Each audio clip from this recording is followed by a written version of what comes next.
off all by itself. It does it itself. Okay? Yeah, you're right there with me though.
Every time I open the hangar door to go flying, I realize that I'm one of the lucky guys doing something that I dreamt of as a kid.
treachery and success of the Pearl Harbor attack on December 7, 1941, wasn't the only bad news Americans had to process.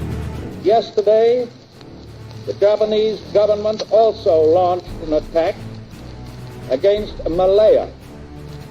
Last night, Japanese forces attacked Hong Kong. Last night, Japanese forces attacked Guam. Last night, Japanese forces attacked the Philippine Islands. Last night, the Japanese attacked Wake Island.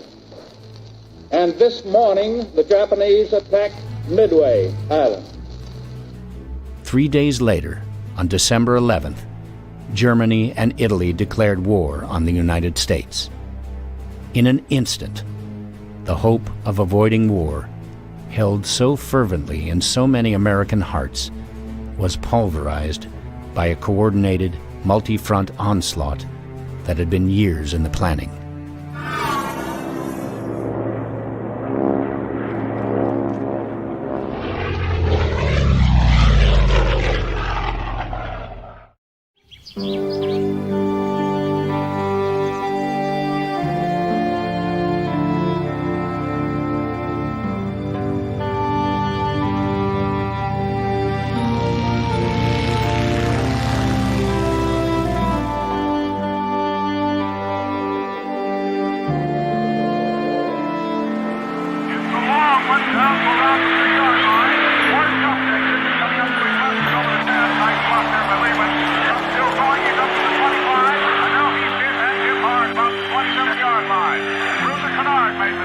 We interrupt this broadcast to bring you this important bulletin from the United Press. Flash, Washington. The White House announces Japanese attack on Pearl Harbor.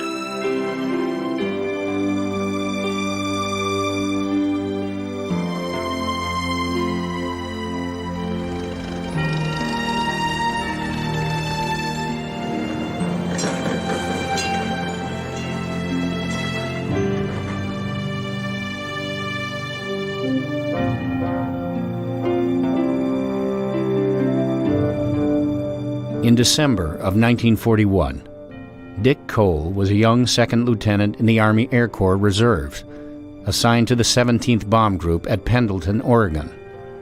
On Friday, the 5th of December, he had flown to March Field near Riverside, California on a 3-day pass. We're given what they used to call an open post, where you get like a 3-day pass. We were in Hollywood at the time the Japanese had attacked Pearl Harbor. On getting the notice that that had taken place, we immediately reported back to March Field and took off and went back to Pendleton. And from Pendleton, they divided the group up, and we went on submarine patrol, flying out of Seattle, Portland, Everett, Washington. And we did that until about first or second week in February.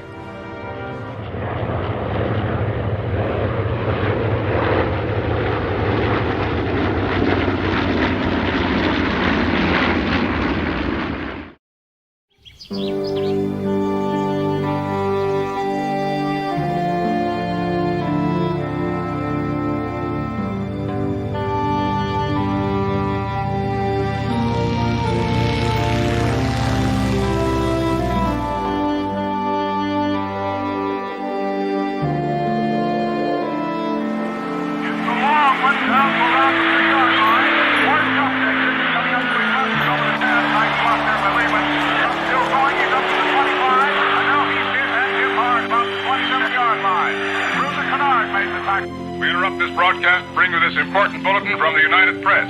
Flash, Washington. The White House announces Japanese attack on Pearl Harbor.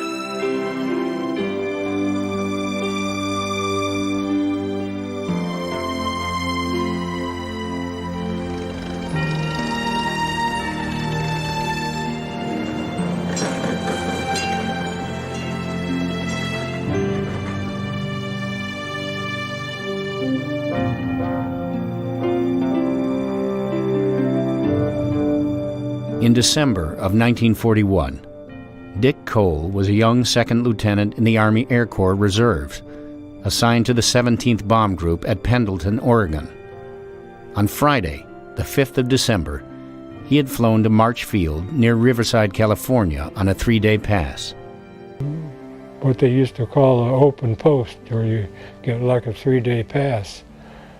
We were in Hollywood at the time the Japanese had attacked Pearl Harbor. On getting the notice that that had taken place, we immediately reported back to March Field and took off and went back to Pendleton. And from Pendleton, they divided the group up, and we went on submarine patrol, flying out of Seattle, Portland, Everett, Washington. And we did that until about first or second week in February. While Tom Griffin was majoring in political science at the University of Alabama, he went through the ROTC program. After graduation, he spent a year with an anti-aircraft unit based at Fort Sheridan, Illinois. In 1940, he transferred to the Army Air Corps and was trained in celestial navigation. In January of 1941, he too was assigned to Camp Pendleton, Oregon. They didn't have room for the officers out at the field at Pendleton, so we went into town and the townspeople rented bedrooms to quite a number of the Air Force officers. And somebody came in about 3:30 in the afternoon and came rushing in the room and said, "Isn't it awful?" And we said, "What do you mean awful?" And they told us about this attack on Pearl Harbor. That's the first we knew of it. It's an odd thing. That night, we went downtown and went to a movie theater. There was a movie on we wanted to see. And while we were watching it, they stopped the movie and a man came up on the stage and said, "All airmen from the field are ordered to report to the field immediately." But we got up and departed and went back out to the field, where our colonel gave us a little pep talk about what had happened and what was going to be expected of us, you know, that sort of thing. So that was my Pearl Harbor day. After graduating from Spring Lake High School in Earth, Texas in 1937 and completing 3 years of college, Robert Height enlisted as an aviation cadet at Lubbock, Texas on September 9, 1940. He got his pilot's wings on May 29, 1941. He too was assigned to the 17th Bomb Group at Pendleton when Pearl Harbor was attacked. David Thatcher was 19 years old when he went from his father's dairy farm in Billings, Montana to Missoula to enlist in the U.S. Army because he wanted to get away from dairy for a while. He was in airplane mechanics school in Lincoln, Nebraska on December 7, 1941. There was 20 picked from the 17th group, 5 from each of the 4 squadrons that went there to go to airplane mechanics school. So some of us were in the movie then. That was Sunday, so when they came out of the movie in the afternoon, we heard it had been bombed. No one expected something like that. The December 7th, 1941 was a Sunday. And Sundays in flying school, when I was in advanced flying training at Victoria, Texas, 3 or 4 of us decided to go downtown Victoria and have lunch down there instead of eating in the mess hall. The base we were on was brand new. We had the BOQs were primitive, and the mess hall was not in good shape, and so we took the chance to go and get a nice lunch downtown. Well, one of the fellas had a car, and we were allowed to have them by that time in our training. If you're about to graduate, you could buy a car if you had the money to do it. And he had a radio in it, which I'd never seen before in an automobile. And we were riding around, getting back to the base, and the thing said that there was something had happened in Hawaii. And we just shrugged our shoulders. We didn't know what it was. And we really didn't know much about Hawaii.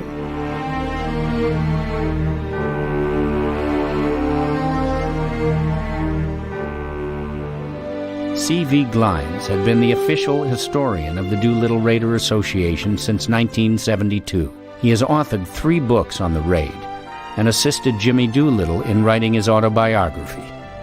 He was also a World War II Army Air Corps pilot.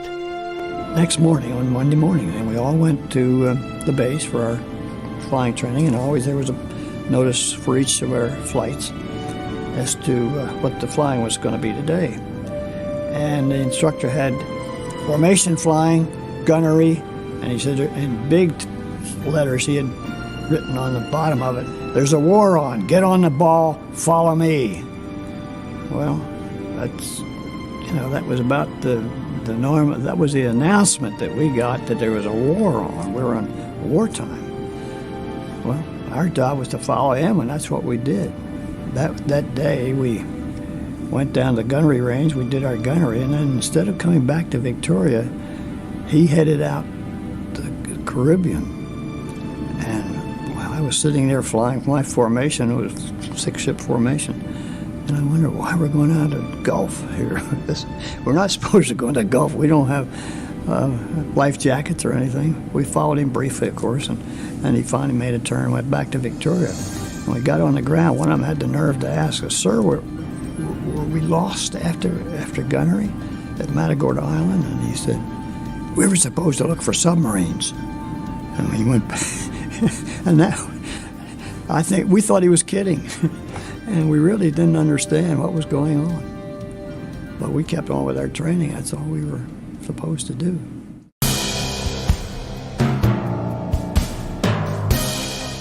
In his now memorialized speech to Congress on December 8, 1941, asking for a declaration of war, Franklin D. Roosevelt called the attack on Pearl Harbor unprovoked and dastardly. In Congress, only Montana Congresswoman Jeanette Rankin, the first woman to be elected to the United States House of Representatives, voted against entry into World War II.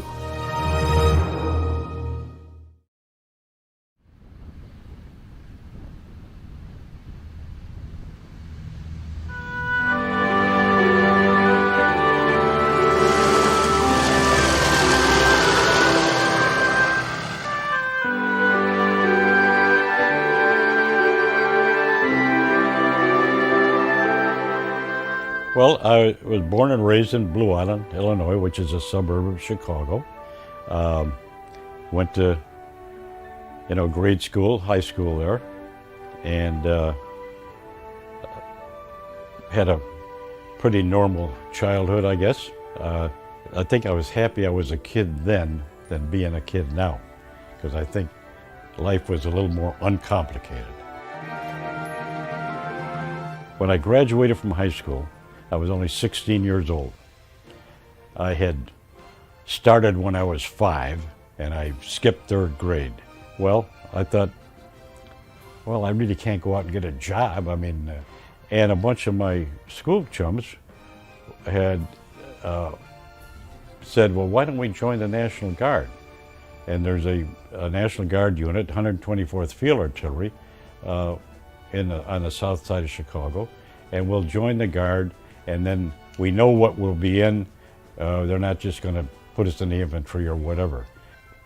We figured we're just going to have to serve a year, and then we'd get out and have our year done. Well, that was all fine and dandy, except Pearl Harbor came along.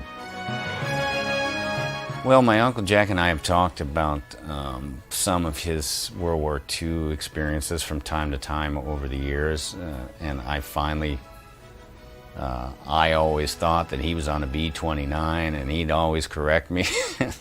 Finally, I got it right that he was on a B-17 in World War II.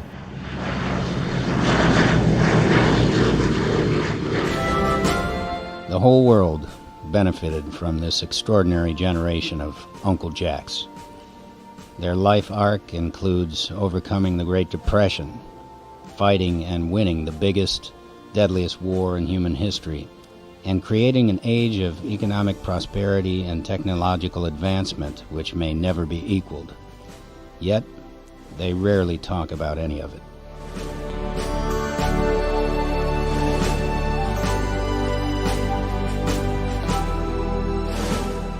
To me, he's always been just my Uncle Jack. It wasn't until I became active in veterans' causes that I really started thinking about what he'd done, what he'd been through. And I think my first mission was into France. And it's like being at a movie. I mean, you're so new to all this, and you know, plane takes off, and you get in your group, and next thing you know, you're going over the English coast, and now you're going over the French coast, and you see a little flag over here, and I'd say for about the first 5 missions, it's just like, well, boy, isn't this something? Nothing's happened to you yet, and you see some planes get shot down, but it doesn't sink in yet. Well, we went to Leipzig. Now, it always kind of amazed me every time I saw this. As far as you could see in front of you, there were airplanes. As far as you could see back of you, there were airplanes. So we're on the bomb run, and we get hit. The one engine goes out, and with that, we lose a little power, and I'm in the lead ship, and we start to go down a little bit. Well, then the group follows us. So we go to the secondary. They're still following us. And we're trying to maintain altitude, but we just barely got to this airfield, and we dropped our bombs, but now we lost another engine. And about that time, the gas starts streaming out from under the wing, just a big stream. Well, we knew we were in trouble then. Well, so the group, they just keep on flying. They're going back. We're all by ourselves. And we said, well, we'll just keep going. And we'll go back as far as we can. If we have to bail out, or if the plane catches on fire, well, then we'll bail out. So we just kept going and going. We kept going down, down, just slowly. Now we only got about 2.5 engines because the other ones weren't working. And we just kept going and going. And pretty soon we pick up some fighters, a couple of P-38s that looked very nice sitting out here like that. Then we picked up some P-47s, and they, pick us up along the way. So that was kind of nice because we're all by ourselves. So we finally get to the coast, but this time we're down about 700 feet. And we didn't know whether we're going to have to ditch or what. So we knew, and we're practically out of gas. So we did land in England at a RAF base. We did get that. We got back that far, and so they came and got us then. But the plane was pretty well shot up. After doing his duty and surviving the war, like millions of other veterans, Jack settled back into life in his hometown. He went to college and earned a degree from Northwestern University. He married a hometown girl and raised 4 children. They remained married for 50 years until her recent passing. He went to work for the hometown bank and remained there for 32 years. I like what you're doing is to preserve this, because it's true. Otherwise, it's just like some of the things I'm going to show you. They get put in the trunk and forgotten. Not if we can help it, Uncle Jack. Not if we can help it.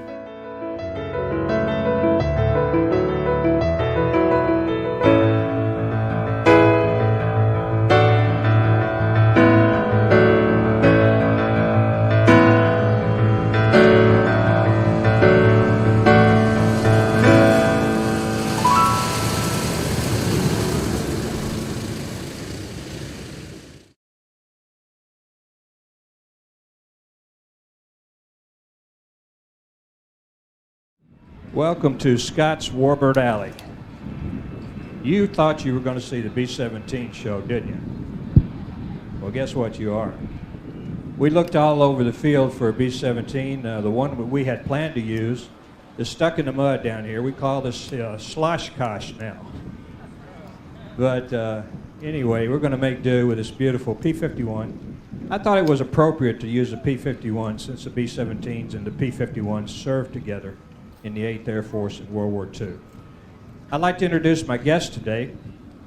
Right here to my right is Uncle Jack Sinise. You recognize that name? Uncle Jack Sinise, Gary Sinise, one of our country's greatest actors. This is his uncle. And next to Uncle Jack was also another B-17 navigator, Don Casey. Don, pleasure to have you up here, sir.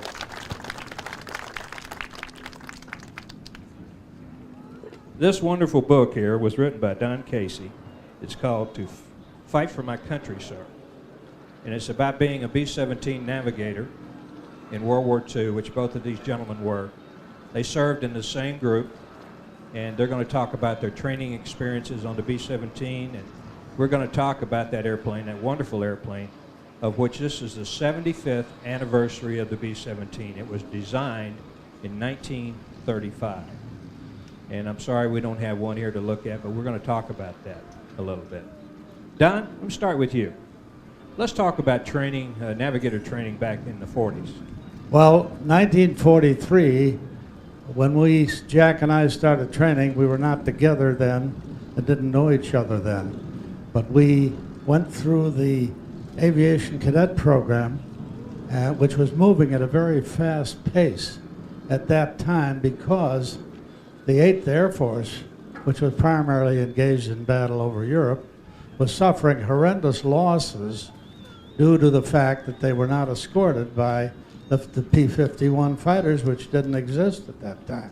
In 43, 2 missions were flown, for example, to Schweinfurt, Germany, unescorted. And one was in August and one was in October. On each one of those missions, 60 B-17s were shot down with crews of 10 apiece, or 600, and the loss was 20% on those 2 occasions. Well, you can't keep up flying on a 20% loss ratio. You got 5 missions, you're gone. That was the experience of flying without fighter escort. But Jack and I got there from training. We both joined the 379th Bomb Group at Kimbolton, England, in the Midlands, and we did some more training there and started flying. Jack, when you started your navigator training and you finished up and actually got your wings, did they pair you with other crew members at that time? Well, what they did after you graduated, then you were assigned to a crew. Wait a minute, we have a mic problem. Try this one.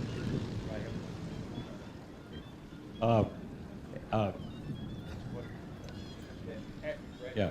After we graduated, you were assigned to a crew, and of course the first thing you heard was, well, don't get sent to Pio, Texas. We trained in San Marcos, Texas, which is near Austin, but they say don't get sent to Pio, Texas, because it's nothing out there. All it is sky, horizon, and desert, and rattlesnakes. Well, that didn't sound like the kind of place you wanted to go to, but naturally, when you looked on the board, there it was, Pio, Texas, for both of us.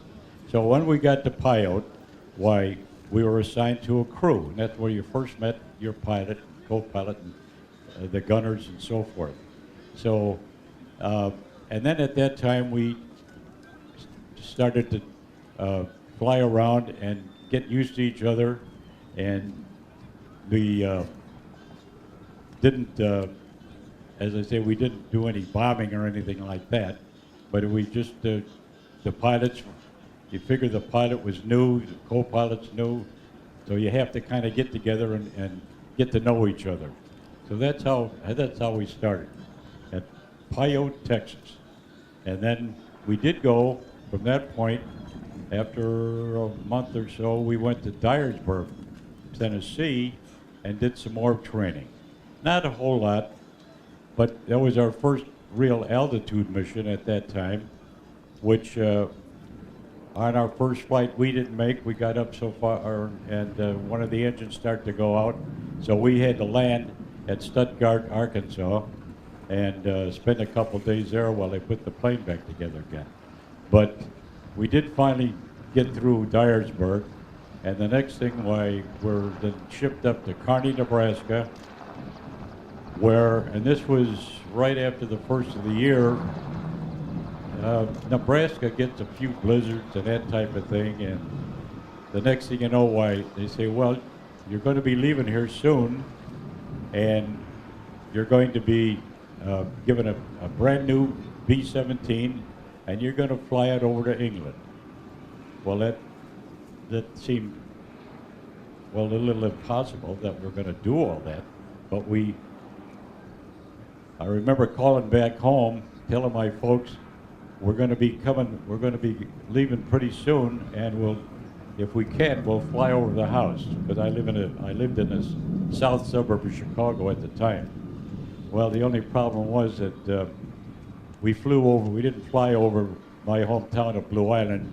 We flew over Joliet, Illinois at 3 o'clock in the morning, and there wasn't anybody out there waving towels and the rest of it. But when I mentioned it to my mother sometime later, and she said, oh, well, there was B-17s flying over, and we'd run out there and wave towels and so forth. Well, I said, well, the only thing is you didn't wave at us. But we did fly on from there. Our pilot, Steve King, he came from Akron, Ohio, and we got to Akron pretty much just after dawn, and we did fly over his house. That was one of the things. Should I take it from there? Well, from there we went up to Maine, and finally ended up at Goose Bay, Labrador, where the snow was so high.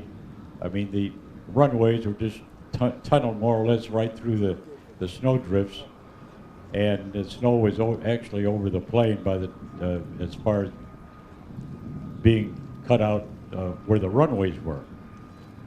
And the next thing we're getting a briefing, maybe I'm getting ahead of myself, but we're getting a briefing of how we're going to fly from there to Iceland, to Scotland, and end up dropping off the plane there. So we took off at night, and really you couldn't see the stars or anything like that. You just had a flight plan that they had put together based on what they knew as far as the winds and the conditions and so forth. I remember one thing they said, don't get too close to Greenland because the mountains are kind of high. And the one thing about Greenland, they had a radio beam that was directed directly south of Greenland, and at least when you went by that, you got one more or less one fix that you knew at least, well, I'm that far. After that, you were on your own flying over the Atlantic. So we ended up finally landing in Iceland, and we were there a couple days, and then flew to Prestwick, Scotland, dropped off the plane. Well, then I'll let you take it from there. Don, you were a 19-year-old navigator. Had you ever been out of the country? No. I'd been to Canada maybe, but that was about it. Cuba when I was 2 years old, but not out of the country to speak of. And I wanted to go back to Iceland for a minute.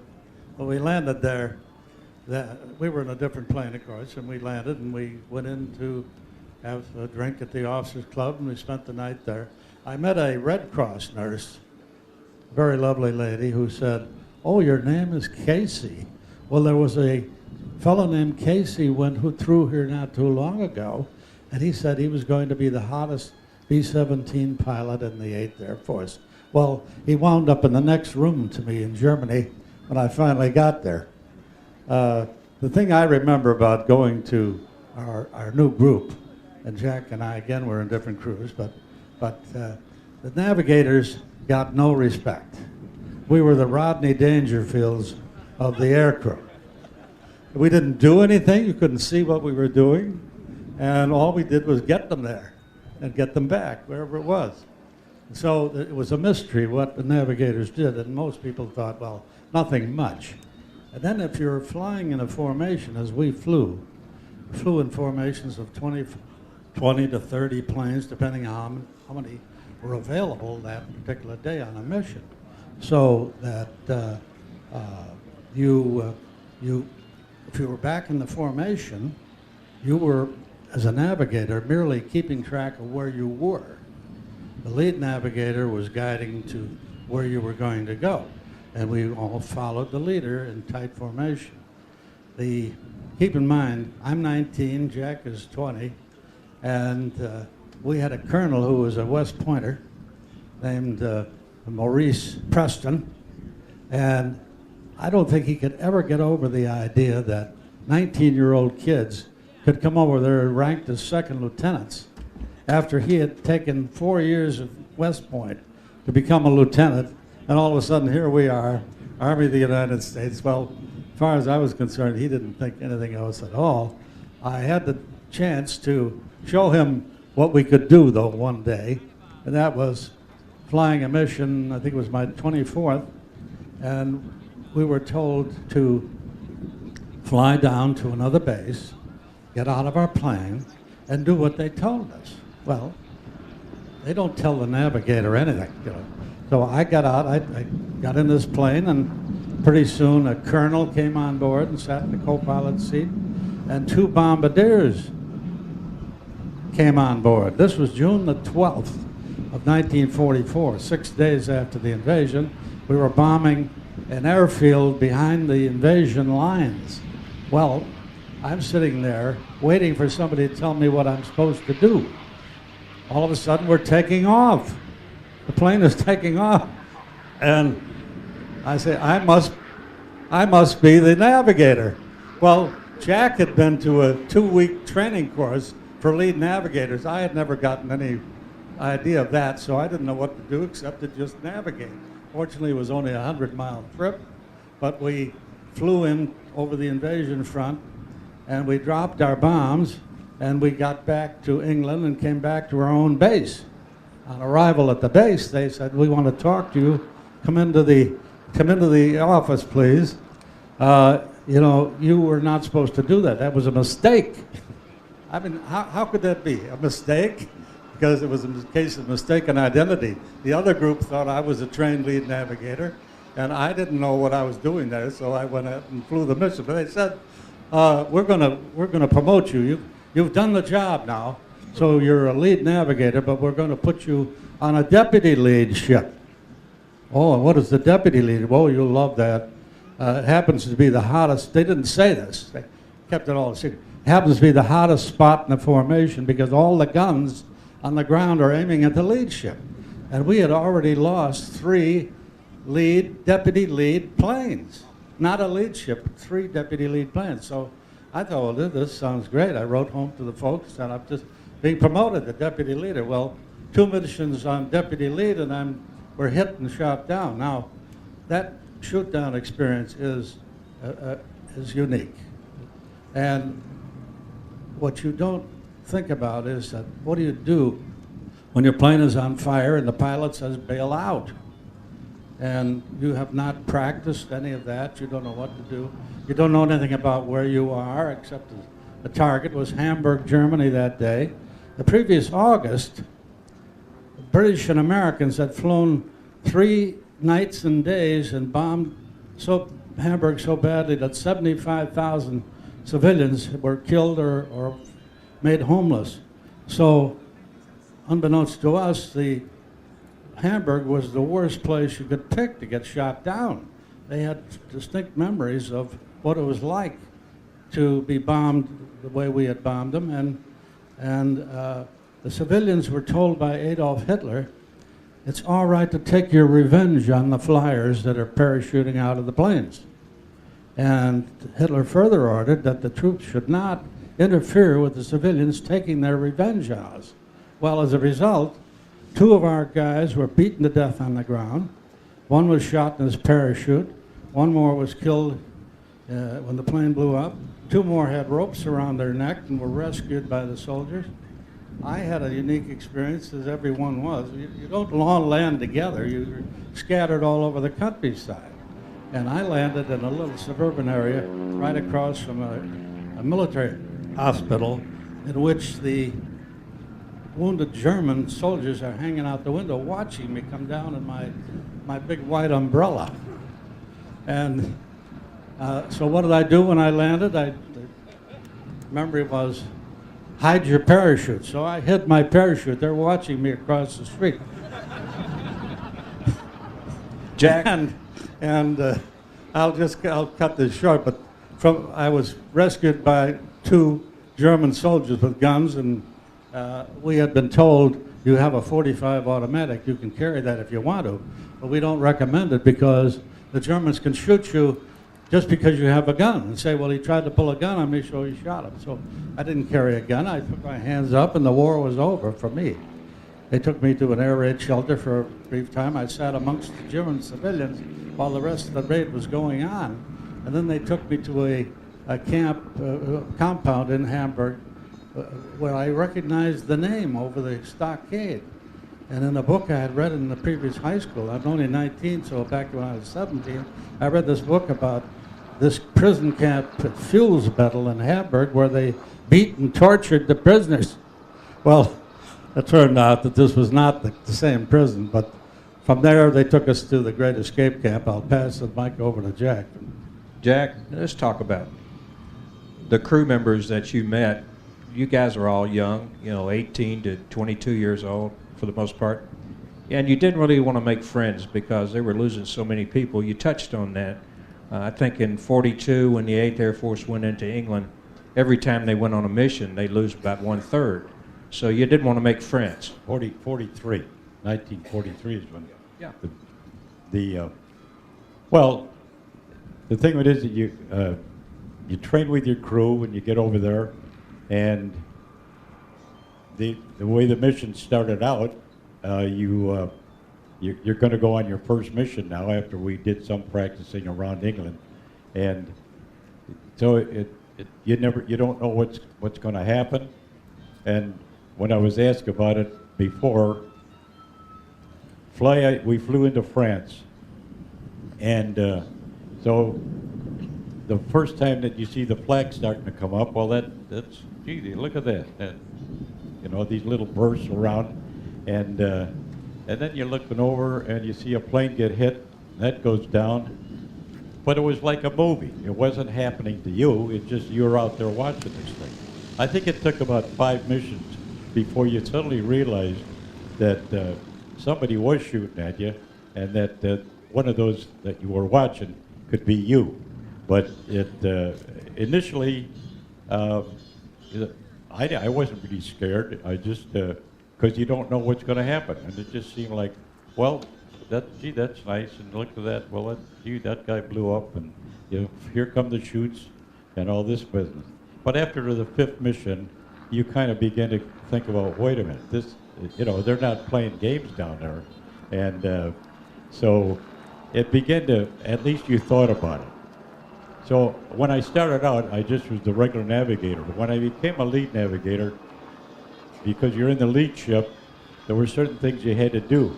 The busiest time was from the time that you started on the bomb run till that was over. So, but that was also the kind of the roughest time, because by that time, they know they've got the flak gun zeroed in on you. They know where your altitude is and so forth, and kind of all hell is breaking loose around you, but you are so busy that because you have to check with the bombardier, and you had to, the plane went on autopilot through the bomb site, and one of the things you had to do was to look at this indices that comes down on the bomb site and count out how many inches it is from the middle point, because that would tell the pilot how far away he was from taking over the control of the plane. When that indices got down to the middle, then the bombs dropped. But they wanted him to know just how much longer he had to wait before he took control of the plane. After the bombs are dropped, pilot took over, and you'd make your turn and get out of there. But actually, maybe it was good that you were busy at that time, because you didn't really have time to think about what's going on. But that was the busiest time, and after you made your turn, and you you start on home, well, then it kind of let down a little bit. When you got back home, you went to the briefing because they wanted to see what you had to say. And one thing I remember is well, I was 20 years old then. I wasn't really drinking by that time, but one of the things they did, take you in the briefing room, and right in the middle of the table was a bottle of old Overholt rye whiskey. And everybody had to have a couple of shots of that. Because you've been flying for 6-7 hours, you haven't eaten, and that was supposed to relax you. Well, it did, pretty good. But that was kind of my first experience in having a hard drink.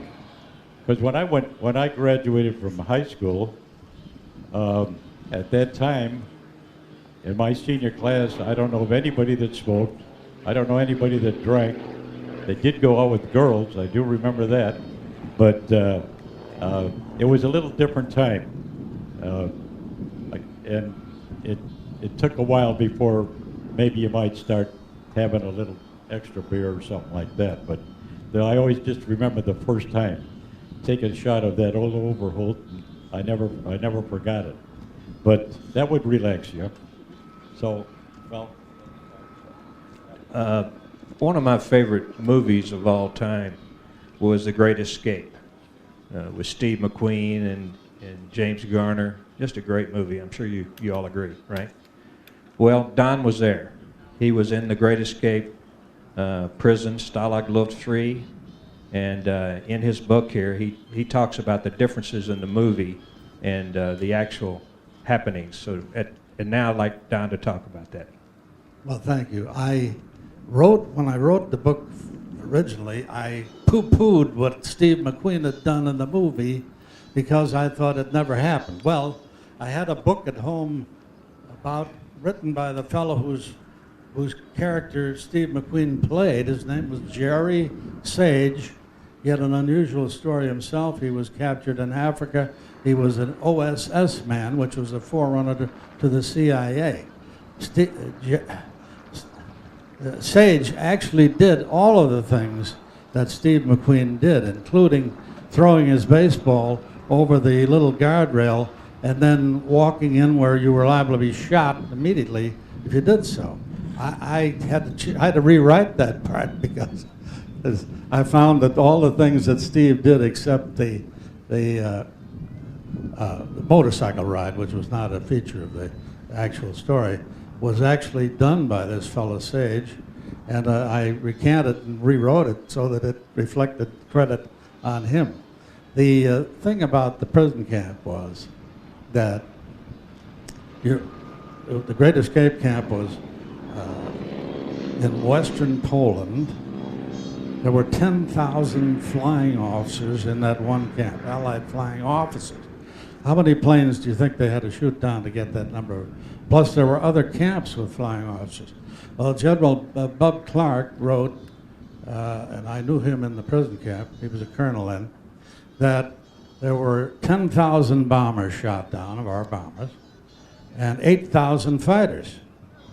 Now, I can't authenticate that for you, but that would show you the type of losses we were suffering. And even though the percentages got better flying, so well, your chances of getting to 28 missions were fair, but in the early days of 1943, as I found out from talking to prisoners of war who had been shot down in that period of time, the number of missions was less than 5 before they were shot down, some on their first mission, because they were flying without escorts. The prisoner of war camp was an experience I'll never forget. I have to say that the reason I'm dressed the way I am today is because I still have the mental state of a prisoner who said, never again am I going to be like an animal behind the barbed wire, starving and being just living a terrible existence. We were lucky that we did survive, but we had some terrible moments that next winter of January 1945. The Russians were within 20 miles of our camp. We could hear their cannons going off. And so we knew that something was going to happen.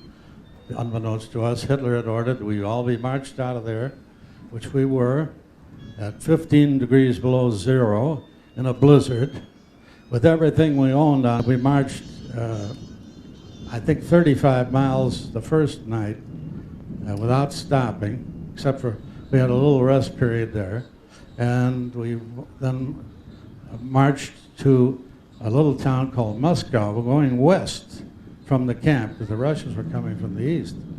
And we managed to get inside a factory where there was heat. And we were able to take our clothes off for a change and get some relief from the cold.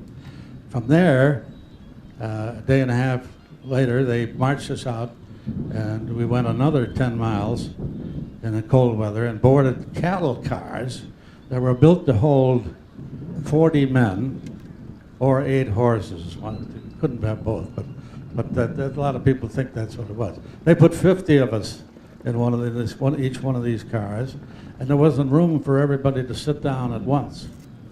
At one point, we pulled into Regensburg. I know now what it was. I didn't know then. And the air raid sirens went off. And the German guards locked us in and left. And we didn't know what the target was. Maybe we were sitting in this marshalling yard. Maybe we were the target. We had no knowledge of whether there was any signs. And it was nighttime anyway, so what are you going to do? We waited. They heard the planes flying over. We heard the bombs dropping in the distance. And then we moved on again from there. That was an experience that you don't want to live through, where you're locked in a cage and you hear an air raid siren go off. We went on from there on the train to Bavaria, to a camp called Stalag 7A. Now, this camp was built for 40,000 prisoners. When we got there were already 100,000. We added another 10,000. By the time we were liberated, it was 130,000. Conditions there were deplorable. It was the worst. We had fleas. We were starving. We lost weight. I think I got down to about 120 pounds. And finally, Patton's Army, on April 29th, 1945, I'll never forget that day as long as I live. The gunfire going on outside of camp. We heard cannon fire.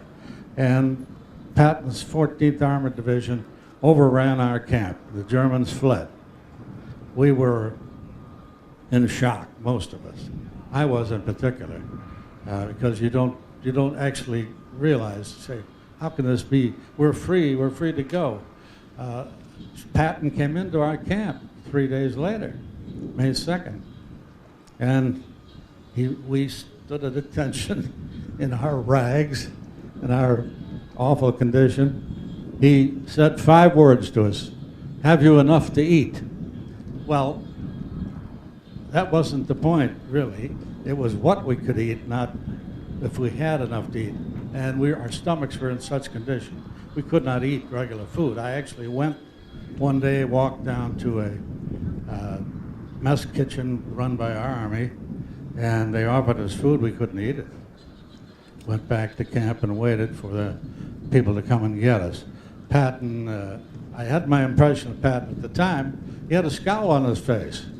And I thought, well, why is he scowling? We're happy, we're liberated. And I read finally in his diary, he said, what a fine bunch of men. But then I read a speech last year that he gave to his troops before the invasion, and in that speech he said to his own men, "My men don't surrender. And I don't want to hear about any of you being captured unless you were wounded, and even then I expect you to keep on fighting." So I formed the opinion, as I said originally, that Patton was kind of disdainful of prisoners of war because we must have screwed up or we wouldn't be there. But I forgave him. He was a great general and a great character, and he set us free. That was the end of that experience. But I have to say that every prisoner of war who's been to prison for any length of time comes away with post-traumatic stress disorder. I believe that Senator McCain, if he'll forgive me, I believe he's still suffering from his imprisonment. we had these thousands of men there in those conditions. It had to affect you. And so when I read now about the post-traumatic stress disorder and the troops coming back from Afghanistan and Iraq, I believe every bit of it, because in that war, like our war, the shooting came from every direction. You didn't know where it was coming from. You don't know what's coming next. You don't know who the enemy over there is. And that our men are legitimately affected by that. So I express sympathy for them, and I recommend that you consider that too when you read about them. Their war is terrible over there, and they're suffering for it. But I'm proud of my experience. I'm proud to be here. And when I raised my 4 sons, I used to tell them they'd have something for dinner that they didn't particularly like broccoli or something like that. And so I said, well, learn to enjoy that food, because someday you might be in a place where that's all there is to eat.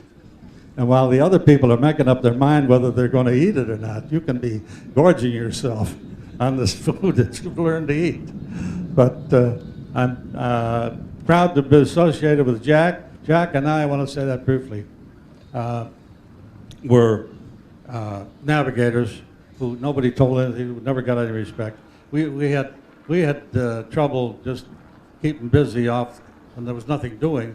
And Jack and I would go down to the link trainer. Anybody know what a link trainer is? Okay. A link trainer is a dummy plane that flies electrically on the ground, and it's not an aerial flying airplane. Jack and I would take turns getting in the pilot's seat, pull the hood over, and fly on the instruments. Well, we didn't know how to fly in the first place.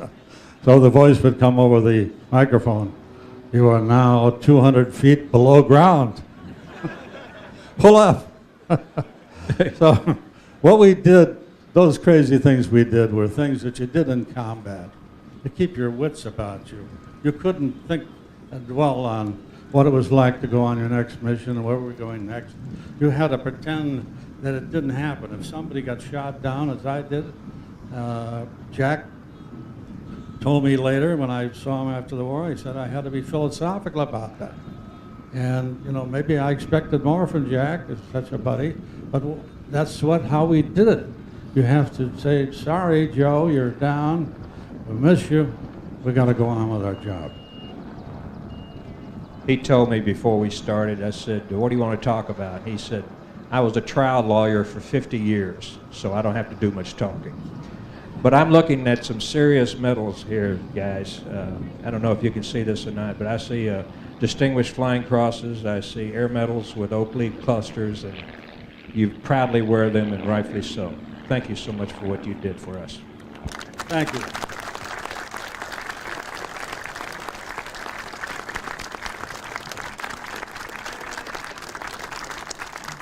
I want to ask you this. We still got a few minutes here. What does being a B-17 crew member mean to you now? Do you keep up with your old buddies? Well, they're all dying off. Jack and I are among the few that are left. My crew is all dead. So you became very close to those fellows because, for example, in the Navigator particularly, sat in the nose compartment of the B-17 with the bombardier, and we were there on takeoffs and landings. Well, the rules said get back in the back and go to the radio room and sit with your back against the wall. Well, we didn't pay any attention to that. We knew nothing was going to happen to us, and we did crazy things like that.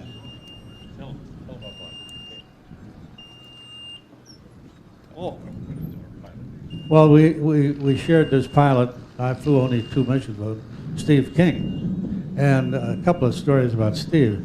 He was recognized already before we got shot down as a real comer to be a leader in the group, and Steve had signed up for his second tour before he finished the first one. He was promised a promotion, he was promised a leadership role, and I think he had the toughest time when we got shot down because his eyes were on a career in the Army. But the story that Steve told most I remember was about his top gunner, Ray Wheeler. And Ray Wheeler had shot down 5 German fighters from his top turret. Steve went to Ray one time, and he said, you know, when that fighter came onto us, he was shot down. He said, what were you waiting for? And Ray said, well, I wanted them to get a little closer so I could make a sure kill. And Steve said, for God's sake, don't do that again. Shoot at him even if he's out of range. Don't try to scare him away.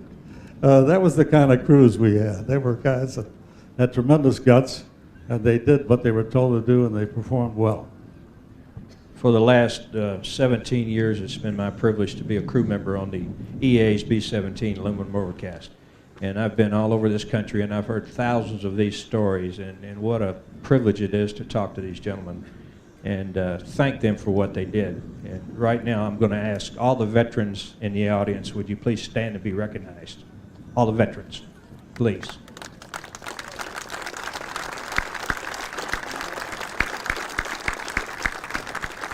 Now, all you people that are sitting down, you should turn to those veterans and thank them for your freedom. Over in the Warbird area, right over here in the gift shop, these gentlemen are going to be there in a few minutes signing autographs. And we want to encourage you to join the EA Warbirds of America, all of you. You don't have to be a pilot, just have an interest in the history and heritage of this country. Thank you so much for watching Warbirds in Review.